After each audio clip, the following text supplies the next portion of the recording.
Salahuddin Ayyubi ने सलीबियों के गैर मामूली तौर पर मुस्तहकम मुस्तकर करक पर ऐसी बेखबरी में हमला किया था कि सलीबियों को उस वक्त खबर हुई जब सुल्तान अय्यूबी की फौज करक को मुहासरे में ले चुकी थी। लेकिन मुहासरा मुकम्मल नहीं था, ये सहतरफा मुहासरा था। जासूसों ने सुल्तान अय्यूबी को यकीन दिलाया था कि करक शहर के मुसलमान बाशिंदे उन छापामारों के साथ जिन्हें सुल्तान अय्यूबी ने पहले ही शहर में दाखिल कर दिया था, अंदर से किले की दीवारें तोड़ देंगे। मुहासरे के चौथे पांचवें रोज अंदर से एक जासूस ने बाहर आकर सुल्तान अय्यूबी को ये इत्तला दी कि तमाम छापामार और चंद एक मुसलमान शहरी दीवार तोड़ने की कोशिश में शहीद हो गए हैं। इनमें मुसलमान लड़कियां भी थीं और उनमें एक ईसाई लड़की भी शामिल हो गई थी। सुल्तान अय्यूबी को यह भी बताया गया कि किसी ईमान फरोश मुसलमान ने उस जांबाज जमात में शामिल होकर दुश्मन को इत्तला दे दी थी, जिसके नतीजे में दुश्मन ने घात लगाई और सारी की सारी जमात को शहीद कर दिया। ये इत्तला भी दी गई कि अब अंदर से दीवार तोड़ने की उम्मीद खत्म हो चुकी है।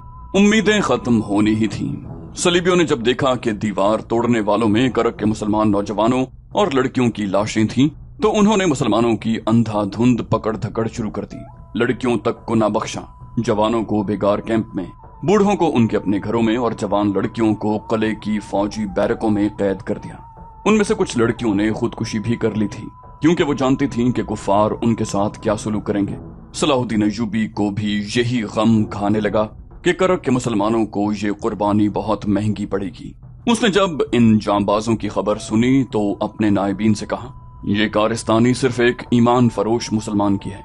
उस एक गद्दार ने इस्लाम की इतनी बड़ी फौज को बेबस कर दिया है। एक वो हैं जिन्होंने अल्लाह के नाम पर जानें कुर्बान कर दी, एक ये मुसलमान हैं जिन्होंने अल्लाह का ईमान कुफ्फार के कदमों में रख दिया है। ये गद्दार इस्लाम की तारीख का रुख फेर रहे हैं। सुल्तान अय्यूबी गुस्से से उठ खड़ा हुआ और अपनी रान पर घूंसा मारकर बोला, मैं करक को बहुत जल्द फतह करूंगा और इन गद्दारों को सजा दूंगा। सुल्तान अय्यूबी की इंटेलिजेंस का अफसर जाहिदान खैमे में दाखिल हुआ। उस वक्त सुल्तान अय्यूबी कह रहा था, आज रात को मुहासरा मुकम्मल हो जाना चाहिए। मैं आपको अभी बताता हूँ कि कौन से दस्ते करक के पीछे भेजे जाएंगे। जाहिदान ने कहा, मुदाखलत की माफी चाहता हूँ अमीर मिस्र, अब शायद आप मुहासरा मुकम्मल न कर सकें, हमने कुछ वक्त जाया कर दिया है। सलाहुद्दीन ने उससे पूछा, क्या तुम कोई नई खबर लाए हो? जाहिदान ने कहा, आपने जिस कामयाबी से दुश्मन को बेखबरी में आन लिया था, उससे आप पूरा फायदा नहीं उठा सके। वो ऐसे बेधड़क अंदाज में बोल रहा था जैसे अपने ओहदे से छोटे आदमी को हिदायत दे रहा हो। सुल्तान अय्यूबी ने अपने तमाम सीनियर और जूनियर कमांडरों और तमाम शोबों के सरबराहों से कह रखा था कि वो उसे बादशाह समझकर फर्शी सलाम न किया करें, मशवरे दलेरी और खुद एतमादी से दें और नुक्ता चीनी खुलकर किया करें। जाहिदान इन्हीं हिदायत पर अमल कर रहा था। इसके अलावा वो इंटेलिजेंस का सरबराह था। उसकी हैसियत ऐसी आंख की सी थी जो अंधेरों में भी देख लेती, और वो ऐसा कान था जो अपने जासूसों के जरिए सैकड़ों मील दूर दुश्मन की सरगोशियां भी सुन लिया करता। सुल्तान अय्यूबी को उसकी अहमियत का एहसास था।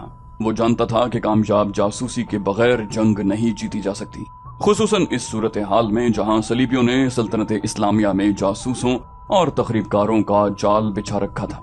सुल्तान अय्यूबी को निहायत आला और गैर मामूली तौर पर ज़हीन और तजुर्बाकार जासूसों की जरूरत थी। इस मैदान में वो पूरी तरह कामयाब था। उसकी इंटेलिजेंस के 3 अफसर अली बिन सुफियान और उसके 2 नायब हसन बिन अब्दुल्लाह और जाहिदान जांबाज किस्म के सुराग रसां और जासूस थे। उन्होंने इस महास पर सलीबियों के कई वार बेकार किए थे। जाहिदान ने कहा, आपको मालूम था कि सलीबियों ने जहां करक का दिफा मजबूत कर रखा है, वहां बहुत सी फौज करक से दूर खैमा जन रखी है। आपको ये भी बता दिया गया होगा कि उस फौज को बाहर से मुहासरा तोड़ने के लिए इस्तेमाल किया जाएगा। जासूसों की इत्तलाएं साफ बता रही थीं कि अब सलीबी किले से बाहर लड़ेंगे। फिर भी आपने फौरी तौर पर मुहासरा मुकम्मल नहीं किया, इससे दुश्मन ने फायदा उठा लिया है। सलाहुद्दीन अय्यूबी ने बेताबी से पूछा, तो क्या उन्होंने हमला कर दिया है? जाहिदान ने कहा, आज शाम तक उनकी फौज उस मकाम पर आ जाएगी जहां हमारी कोई फौज नहीं। मेरे जासूस जो इत्तलाएं लाए हैं वो ये हैं कि सलीबी फौज घुड़सवार और शुतर सवार होगी, प्यादा दस्ते बहुत कम हैं। वो मुहासरे की जगह पर आ जाएंगे और दाएं बाएं हमले करेंगे। इसका नतीजा इसके सिवा और क्या हो सकता है कि हमारा मुहासरा टूट जाएगा। सलीबियों की तादाद भी ज्यादा बताई जाती है। सुल्तान अय्यूबी ने कहा, मैं तुम्हें और तुम्हारे जासूसों को खिराज तहसीन पेश करता हूँ जो ये इत्तलाएं लाए हैं। मैं जानता हूँ ये काम कितना दुश्वार और खतरनाक है। मैं तुम सबको यकीन दिलाता हूँ कि सलीबी हमारे मुहासरे का जो खला पुर करने और मुहासरा तोड़ने आ रहे हैं, मैं उन्हें उसी खला में गुम कर दूंगा। مجھے اللہ کی مدد پر بھروسہ ہے۔ اگر تم میں کوئی غدار نہیں تو اللہ تمہیں فتح عطا فرمائے گا۔ ایک نائب سالار نے کہا، ابھی وقت ہے، اگر آپ حکم دیں تو ہم محفوظہ کے 3-4 دستے صلیبیوں کے پہنچنے سے پہلے بھیج دیتے ہیں۔ محاصرے کا خلا پر ہو جائے گا اور صلیبیوں کا حملہ ناکام ہو جائے گا۔ سلطان ایوبی کے چہرے پر پریشانی یا اضطراب کا ہلکا سا تاثر بھی نہیں تھا۔ اس نے زاہدان سے پوچھا، اگر تمہاری اطلاع بالکل صحیح ہے تو کیا تم بتا سکتے ہو کہ صلیبی فوج کس وقت حملے کے مقام پر پہنچے گی؟ زاہدان نے جواب دیا، ان کی پیش قدمی خاصی تیز ہے، ان کے ساتھ خیمے اور رسد نہیں آ رہی، پیچھے آ رہی ہے۔ اس سے یہ ظاہر ہوتا ہے کہ وہ راستے میں کوئی پڑاؤ نہیں کریں گے۔ اگر وہ اسی رفتار پر آتے رہے تو رات گہری ہونے تک پہنچ جائیں گے۔ سلطان ایوبی نے کہا، خدا کرے کہ وہ راستے میں نہ رکیں، مگر وہ تھکے ہوئے اور بھوکے پیاسے گھوڑوں اور اونٹوں کے ساتھ حملہ نہیں کریں گے۔ حملے کے مقام پر آ کر جانوروں کو آرام اور خوراک دیں گے۔ اس دوران وہ دیکھیں گے کہ ہم نے جو محاصرہ کر رکھا ہے اس میں خلا ہے یا نہیں۔ صلیبی اتنے کوڑ مغز نہیں کہ ایسی پیش بینی اور پیش بندی نہ کریں۔ سلطان ایوبی نے اپنے عملے کے 2-3 حکام کو بلایا اور انہیں نئی صورتحال سے آگاہ کر کے کہا، صلیبی ہمارے جال میں آ رہے ہیں۔ قلعے کے عقب میں ہم نے محاصرے میں جو خلا چھوڑ دیا ہے اسے اور زیادہ کھلا کر دو۔ دائیں اور بائیں کے دستوں سے کہہ دو کہ ان پر عقب سے حملہ آ رہا ہے۔ اپنے پہلوؤں کو مضبوط کر لیں اور دشمن کو اپنے درمیان آنے دیں۔ کوئی تیر انداز حکم کے بغیر کمان سے تیر نہ نکالے۔ اس قسم کے احکام کے بعد سلطان ایوبی نے پیادہ اور سوار تیر اندازوں کے چند ایک دستوں کو جو اس نے ریزرو میں رکھے ہوئے تھے سورج غروب ہوتے ہی ایسے مقام پر چلے جانے کو کہا جو صلیبیوں کے حملے کے ممکنہ مقام کے قریب تھا۔ وہ علاقہ میدانی نہیں تھا اور صحرا کی طرح ریتلا بھی نہیں تھا، وہ ٹیلوں، چٹانوں اور گھاٹیوں کا علاقہ تھا۔ سلطان ایوبی نے چھاپا مار دستوں کے کمانڈر کو بھی بلا لیا۔ اس نے یہ کام سونپا کہ صلیبیوں کی فوج کے پیچھے فلاں راستے سے یہ رسد آ رہی ہے جو رات کو راستے میں تباہ کرنی ہے۔ ایسے اور کئی ایک ضروری احکامات دے کر سلطان ایوبی خیمے سے نکلا، اپنے گھوڑے پر سوار ہوا، اپنے عملے کے ضروری افراد کو ساتھ لیا اور محاذ کی طرف روانہ ہو گیا۔ صلاح الدین ایوبی خوش فہمیوں میں مبتلا ہونے والا انسان نہیں تھا۔ اس نے دور سے محاصرے کا جائزہ لیا اور اپنے عملے سے کہا، صلیبیوں سے یہ قلعہ لینا آسان نہیں، محاصرہ بڑے لمبے عرصے تک قائم رکھنا پڑے گا۔ اس نے دیکھا کہ قلعے کی سامنے والی دیوار سے تیروں کا میہ برس رہا ہے، قلعے کے دروازے تک پہنچنا ناممکن تھا۔ سلطان ایوبی کی فوج تیروں کی زد سے دور تھی، جوابی تیر اندازی کا کوئی فائدہ نہیں تھا۔ سلطان ایوبی قلعے کے پہلو کی طرف گیا، وہاں اسے ایک ولولہ انگیز منظر نظر آیا۔ اس کا ایک دستہ حیران کن تیزی سے قلعے کی دیوار پر تیر برسا رہا تھا۔ 6 منجنی کے آگ پھینک رہی تھی۔ دیوار پر جہاں تیر اور آگ کے گولے جا رہے تھے وہاں کوئی صلیبی نظر نہیں آ رہا تھا، وہ دبک گئے تھے۔ سلطان ایوبی دور کھڑا دیکھتا رہا۔ اس کے تقریباً 40 سپاہی ہاتھوں میں برچیاں اور کدالیں اٹھائے دیوار کی طرف سرپٹ دوڑ پڑے اور دیوار تک پہنچ گئے۔ قلعے کی دیوار پتھروں اور مٹی کی تھی۔ انہوں نے دیوار توڑنی شروع کر دی۔ اسی مقصد کے لیے اوپر تیر اور آگ کے گولے برسائے جا رہے تھے کہ اوپر سے دشمن ان پر دیوار توڑتے وقت تیر نہ چلا سکے۔ سلطان ایوبی کے منہ سے بے اختیار نکلا بہترین، مگر اس کی آنکھیں ٹھہر گئیں۔ قلعے کی دیوار پر للکار سنائی دی، عین اس جگہ کے اوپر سے جہاں سلطان ایوبی کے جانباز دیوار توڑ رہے تھے۔ بہت سے صلیبیوں کے سر اور کندھے نظر آئے، پھر بڑے بڑے ڈول اور ڈرم نظر آئے، یہ الٹا دیے گئے۔ ان میں سے جلتی ہوئی لکڑیاں اور انگارے نکلے جو ان مجاہدین پر گرے جو نیچے دیوار توڑ رہے تھے۔ مجاہدین نے آگے جا کر تیر برسانے شروع کر دیے جن میں متعدد صلیبی گھائل ہو گئے۔ دیوار کی کسی اور طرف سے تیر آئے جنہوں نے مجاہدین تیر اندازوں کو زخمی اور شہید کر دیا۔ پھر دونوں طرف سے اس قدر تیر برسنے لگے کہ ہوا میں اڑتے ہوئے تیروں کا جال تن گیا۔ جانباز دیوار توڑ رہے تھے۔ یہ کام آسان نہیں تھا کیونکہ دیوار بہت ہی چوڑی تھی، نیچے سے اس کی چوڑائی اوپر کی نسبت زیادہ تھی۔ ان جانبازوں پر اوپر سے تیر نہیں چلایا جا سکتا تھا، مگر ان پر جلتی لکڑیاں اور دہکتے انگارے پھینکے جا رہے تھے۔ آگ کے ڈول اور ڈرم پھینکنے والوں میں بظاہر کوئی بھی مسلمان تیر اندازوں سے بچ کر نہیں جاتا تھا، لیکن وہ تیر کھا کر گرنے سے پہلے آگ انڈیل دیتے۔ نیچے عالم یہ تھا کہ آگ بھڑک رہی تھی اور دیوار توڑنے والے شولوں اور انگاروں میں بھی دیوار توڑ رہے تھے۔ تیروں کا تبادلہ ہو رہا تھا۔ آخر دیوار توڑنے والے جھلس گئے اور ان میں سے چند ایک اس حالت میں پیچھے کو دوڑے کہ ان کے کپڑوں کو آگ لگی ہوئی تھی۔ وہ دیوار سے پیچھے ہٹے تھے کہ اوپر سے تیر آئے جو ان کی پیٹھوں میں اتر گئے۔ اس طرح ان میں سے کوئی زندہ واپس نہ آ سکا۔ 10 اور مجاہدین دیوار کی طرف دوڑے اور دشمن کے تیروں میں سے گزرتے دیوار تک پہنچ گئے۔ उन्होंने बड़ी फुर्ती से दीवार के बहुत से पत्थर निकाल दिए। ऊपर से उन पर भी आग के ड्रम और डोल उंडेल दिए गए। आग फेंकने वालों में से 2 इतना ऊपर चढ़ गए थे कि मुजाहिदों के तीर सीनों में खाकर वो पीछे गिरने के बजाय आगे को गिरे और दीवार से सीधे नीचे अपनी ही फेंकी हुई आग में जल गए। मगर दीवार तोड़ने वालों में से कोई भी जिंदा न बचा। सुल्तान अय्यूबी ने अपने घोड़े को एड़ लगाई और इस दस्ते के कमांडर के पास जाकर कहा, तुम पर और तुम्हारे जांबाजों पर अल्लाह की रहमत हो। इस्लाम की तारीख इन सबको हमेशा याद रखेगी जो अल्लाह के नाम पर जल गए। अब ये तरीका छोड़ दो, पीछे हटाओ। इतनी तेजी से इंसान और तीर खत्म न करो। सलीबी इस किले के लिए इतनी ज्यादा कुर्बानी दे रहे हैं जिसका मैं तसव्वुर भी नहीं कर सकता था। कमांडर ने कहा, और हम भी इतनी ज्यादा कुर्बानी देंगे जिसका सलीबी तसव्वुर नहीं कर सकते। दीवार यहीं से टूटेगी और हम आपको यहीं से अंदर ले जाएंगे। सुल्तान अय्यूबी ने कहा, अल्लाह तुम्हारी आरज़ू पूरी करे। अपने मुजाहिदीन को बचा कर रखो। सलीबी बाहर से हमला कर रहे हैं, तुम्हें शायद बाहर लड़ना पड़े। महासरा मजबूत रखो, हम सलीबियों को अंदर भूखा मारेंगे। उस दस्ते को पीछे हटा लिया गया, मगर कमांडर ने सुल्तान अय्यूबी से कहा, सलार आजम की इजाजत हो तो मैं शहीदों की लाशें उठवा लूं। इस मकसद के लिए मुझे फिर यही तरीका इख्तियार करना पड़ेगा। सुल्तान अय्यूबी ने कहा, हाँ उठवा लो, किसी शहीद की लाश बाहर न पड़ी रहे।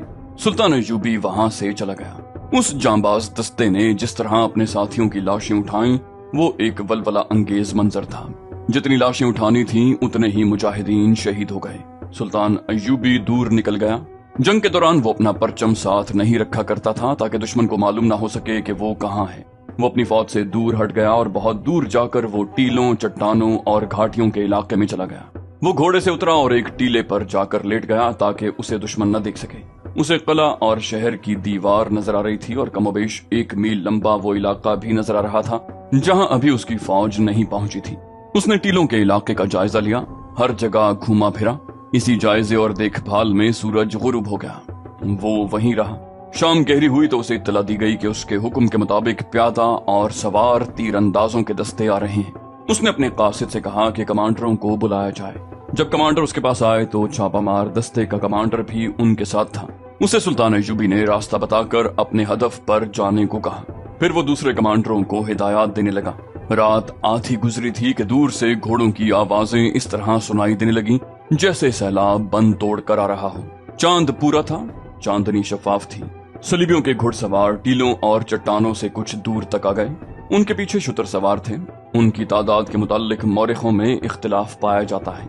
गैर मुस्लिम मौरिखों ने तादाद 3000 से कम बयान की है। मुसलमान मौरिख 5000 से 8000 तक बताते हैं। उस वक्त के वाक़े निगारों की जो तहरीरें दस्तयाब हो सकी हैं वो कम से कम तादाद 10,000 और ज्यादा से ज्यादा 12,000 बताते हैं। उनका कमांडर एक मशहूर सलीबी हुक्मरान रेमांड था। 2 मौरिखों ने कमांडर का नाम रेनॉल्ट लिखा है, लेकिन वो रेमांड था। वो उसी हमले के लिए लंबे अरसे से वहां से दूर खैमजन था। उसे अब रात को या सुबह होते ही सुल्तान अय्यूबी की उस फौज पर हमला करना था जिसने करक को महासरे में ले रखा था। सलीबी सवार घोड़ों और ऊंटों से उतरे। घोड़ों के साथ दाने की थैलियां थीं जो घोड़ों के आगे लटका दी गईं। सवारों को हुक्म दिया गया कि वो अपने अपने जानवरों के साथ रहें और ज्यादा देर के लिए सो न जाएं। जानवरों के लिए चारा और पानी के मशकीजे पीछे आ रहे थे। सलीबियों ने यह सोचा था कि मुसलमानों पर अकब से अचानक हमला करके घोड़ों को किले के अंदर से पानी पिलाएंगे।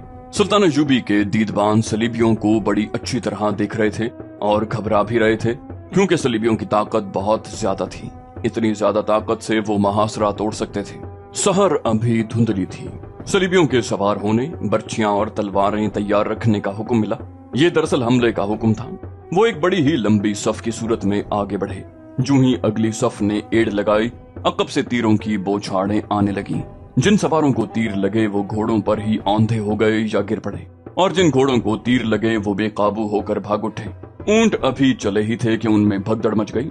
सलीबी कमांडर समझ न सके कि ये क्या हुआ है और उनकी तरतीब बिखरती क्यों जा रही है। उन्होंने गुस्से की हालत में चिल्लाना शुरू कर दिया। जख्मी घोड़ों और ऊंटों ने जो वावेला बपा किया उसने सारी फौज पर दहशत तारी कर दी। सुबह का उजाला साफ हुआ तो रिमांड को मालूम हुआ कि वो सुल्तान अय्यूबी के घेरे में आ गया है। उसे ये मालूम नहीं था कि मुसलमानों की तादाद कितनी है। वो उसे बहुत ज्यादा समझ रहा था। ऐसी सूरत हाल के लिए वो तैयार नहीं था। उसने हमला रुकवा दिया, लेकिन उसके सवारों की अगली सफ उस खला के करीब पहुंच चुकी थी जहां उस पूरे लश्कर को पहुंचना था। महासरे वाली फौज को पहले ही से खबरदार कर दिया गया था। वो उस हमले के इस्तकबाल के लिए तैयार थी। उसके मुजाहिदीन ने गर्द के बादल जमीन से उठते और अपनी तरफ आते देखे तो वो तैयार हो गए। गर्द करीब आई तो उसमें से घुड़सवार नमूदार हुए। मुजाहिदीन ने अपने आप को हमला रोकने की तरतीब में कर लिया। वो दाएं और बाएं थे। जो ही घोड़े उनके दरमियान आए, मुजाहिदीन पहलुओं से उन पर टूट पड़े। तब सलीबी सवारों को एहसास हुआ कि वो अपने लश्कर से कट गए हैं और उनका लश्कर अपनी जगह से चला ही नहीं। सुल्तान अय्यूबी इस मार्के की कमान और निगरानी खुद कर रहा था। सलीबी पीछे को मुड़े ताकि मुकाबला करें, लेकिन सुल्तान अय्यूबी ने उन्हें ये चाल चलकर बहुत मायूस किया कि सलीबियों का कोई दस्ता सरपट रफ्तार से किसी तरफ हमला करता था तो आगे मज़ाहमत नहीं मिलती थी। अलबत्ता पहलुओं और अकब से उस पर तीर बरसते थे। सलीबी कमांडरों ने अपने लश्कर को छोटे छोटे दस्तों में तकसीम कर दिया। सुल्तान अय्यूबी के कमांडरों ने उसकी हिदायत के मुताबिक आमने सामने के मुकाबले की नौबत ही न आने दी। सलीबियों के घोड़े थके हुए थे, भूखे और प्यासे भी थे। उन्हें जंग रोकनी पड़ी। वो चारे और पानी के मुंतजिर थे। रसद को सुबह तक पहुंच जाना चाहिए था। दोपहर तक रसद न पहुंची। चंद एक सवार दौड़ाए गए, लेकिन वो मुसलमान तीरंदाजों का शिकार हो गए। अगर वो जिंदा पीछे चले भी जाते तो उन्हें रसद न मिलती। वो रात को ही सुल्तान अय्यूबी के छापा मार दस्ते की लपेट में आ गई थी। उस दस्ते ने बड़ी कामयाबी से शबखून मारा और रसद तबाह कर दी। सुल्तान अय्यूबी ने अपने महफूजा में से मजीद दस्ते बुला लिए और रिमांड के लश्कर को घेरे में ले लिया। अगर मुसलमानों की तादाद सलीबियों जितनी होती तो वो हमला करके सलीबियों को खत्म कर देते। सुल्तान अय्यूबी अपनी नफरी जाया नहीं करना चाहता था। उसने उस लश्कर को लड़ाते लड़ाते टीलों और घाटियों के इलाके में ले जाकर घेरे में ले लिया। उसे मालूम था कि जूं जूं वक्त गुजरता जाएगा सलीबी बेकार होते जाएंगे। मगर सलीबियों को बड़ी कामयाबी से घेरे में लेकर उसे खुद भी नुकसान हो रहा था। उसने जहां सलीबियों की इतनी बड़ी कुव्वत को बांध लिया था, वहां उसके अपने बहुत से रिजर्व दस्ते भी बंद गए थे। उन्हें अब वो और तरफ इस्तेमाल नहीं कर सकता था। उस इलाके के अंदर पानी मौजूद था जो जानवरों को कुछ अरसे के लिए जिंदा रखने के लिए काफी था। फौज को जिंदा रखने के लिए जख्मी घोड़ों और ऊंटों का गोश्त काफी था। सुल्तान अय्यूबी ने शहर का महासरा मुकम्मल करने का हुक्म दे दिया। सलीबी चैन से नहीं बैठे। हर रोज किसी न किसी जगह झड़प होती थी और दिन गुजरते जा रहे थे। सुल्तान अय्यूबी ने किले और शहर के गिर्द घूमना शुरू कर दिया। कहीं से भी दीवार तोड़ने की सूरत नजर नहीं आती थी।